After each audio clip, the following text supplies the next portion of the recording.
So Charlie was just telling Keanu that he has seen the film and I haven't. Yes. Why do we need to? Do we need to tell you that?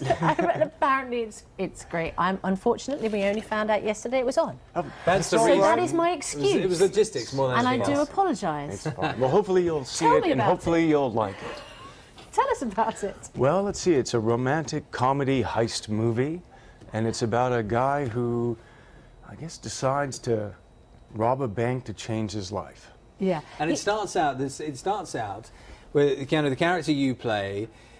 I mean, he seems on the face of it have nothing going on. He works in a dead-end job in a toll booth, and then something happens that involves him in a crime. Yeah, it's hence the comedy. There's a knock on his door, and there's an old schoolmate, and he ends up getting in a car. And then these other guys decide to rob a bank. They rob a bank. I'm stuck in the car. I get caught. I go to jail. I meet James Caan. James Caan, who's a lifer, decides to mentor me. He asks me, Henry, you don't have, who are you? You don't have a dream. I don't have a dream. What kind of life is that? I say, it's a pretty good one. He says, well, you're in jail. Coming out of jail, I decide, well, I did the time. I might as well have done the crime. So in the meantime, my wife has divorced me. She's fallen in love with another guy. And then I kind of, I go to this bank and I find out that there's a tunnel between a bank and a theater. And in the theater, I meet Vera Farmiga. And she's the lead actress in the play The Cherry Orchard. And she's also been in Up in the Air with opposite yes, George indeed. Clooney, and nominated for awards. She's fabulous and fantastic and a firecracker. I think you should stop with the plot there because you're going to tell people too much. But this is this is very much. No, you don't want to tell the whole film. I was setting it up, and you're right. Thank you very much. So stop there. But this is very much your own. You star in it, but this is your own production as well. Is that right? Yeah, I developed it with my producing partner, and we worked on the script for about 4 years with Sasha Gervasi, who did that film documentary Anvil, the story of Anvil. 4 years is a long time. It is, yeah.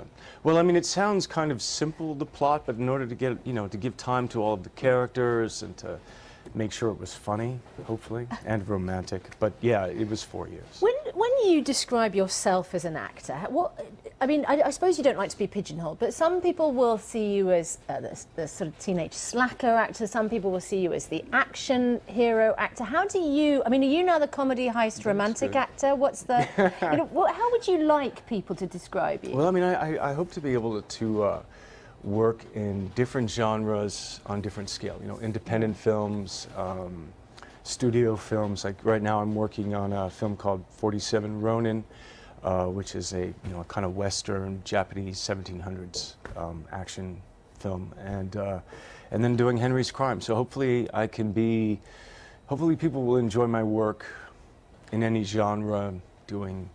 I want it all. Yeah, right. Okay. Can we go back to dispelling some myths, Keanu? Okay. Can we do that? Because you're here and people can hear you say it. Okay. There's this sort of mythology that surrounds you, that you're sad. That there's this whole sad Keanu thing. That you're somebody who carries quite a lot of burdens around with you, and what's all that about? Well, that started with a paparazzo picture of me eating a sandwich. It was an internet kind of aspect that was run. And that was a kind of, someone just decided to take this paparazzo picture and create this event on the internet of kind of sad Keanu Day. Did that strike you that it can just, a moment can be taken out of context, that someone can take a photograph at any moment? Well, I mean, people deal with that every day, do you not? Yeah, but they don't then have the whole world discussing whether or not you're sad or not. I mean, we don't have to deal with that. And then suddenly everyone's talking about you. It was good, clean fun. You just see it as fun. It's just part of life. I mean, in that kind of aspect, absolutely. I mean, it's not quite harm. I mean, do I wish that I didn't get my picture taken and while I was eating a sandwich on the streets of New York? Yeah. Because it strikes me that you're actually a very private person. Yeah. That you don't appreciate a lot of intrusion, and you live in a world where gossip and photographs and the internet discuss the details of your life of lots of people's lives all the time. Yes, they do. Yeah. And I can't really. It's not a comfortable position to be in, is it? It depends on what position it's putting you in. I mean, in general, you want to lead a private life. You don't necessarily want to be followed or having dinner, or, you know, if you're with friends and family, you know, you don't want to be, you know, ka-chung, ka-chung, you know, it's not fun. And then, but that's all I can say. Well, let's stop there. Now, can I ask you something else entirely different then? This is, you know, is a news program, amongst other things, and we've watched, obviously, what's been going on in America in relation to the shooting most recently. Now, can I ask you, in this film, in your new film, the character you play, very deliberately, he's going to rob a bank, doesn't use guns. That's right. And he says very clearly, he says he doesn't want to hurt anyone. Yeah. Now, people could get hurt. I'm thinking, is there a message here? You're of a certain age now. You appeared, for example, in the Matrix film, which became very famous for the, you know, those gun sequences, and by some people were linked, you know, to things like Columbine and influences. Right. Are you, as an older actor, more conscious of the use of guns in films? Are you saying something in this film? I would say both. You know, I mean, I think, you know, to follow up on the Matrix trilogy, you know, the character I played in the end, you know, is asked, "What do you want?" And he says, "Peace." You know, ultimately that was about, you know, different systems and, you know, living, getting along.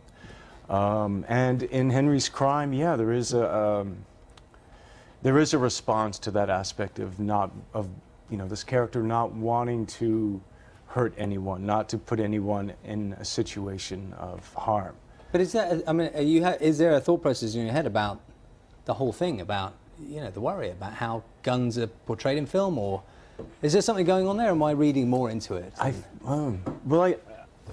Practically, I guess it's, you know, it's theory, it's practical, it's a reaction, it's a response. I think in terms of, do guns in movies create crime? What do you think? I don't know. But having been in the Matrix, I mean, you'll know about that whole argument that went on. I mean, has it made has it given you a pause for thought, you know? Well, I think I don't want to, you know, in any project or work that I do, there is a consideration and thought in terms of what it could be saying.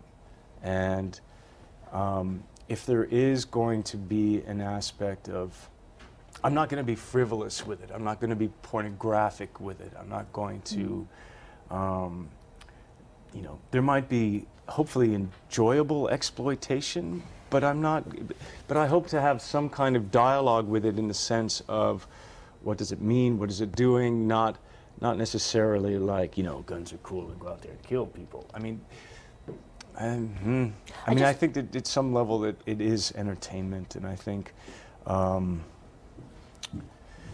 you know, I don't know if entertainment, or if a film can be held to that, like The Matrix being connected to Columbine, I think is an unfair link. Theory and a kind of aspect that doesn't necessarily track to the depth of the event. Well, you know what I mean? Yeah, like, I do, you know absolutely. What I mean? In order to watching the film and seeing like guns are cool or to anything like that, to actually coming and killing a person, I don't know. It's a very fascinating topic, and we are now done for time. I know. I'm so sorry, and lovely to see you here this morning. And the film you. is fun. It's a great fun film, and thank you very much. Thanks for that. Thank you for coming in this morning. It was really good to talk to you. Thank you. It's one of those moments where you open up a whole debate, and we can talk for so long, and people unfortunately, we have to end the programme.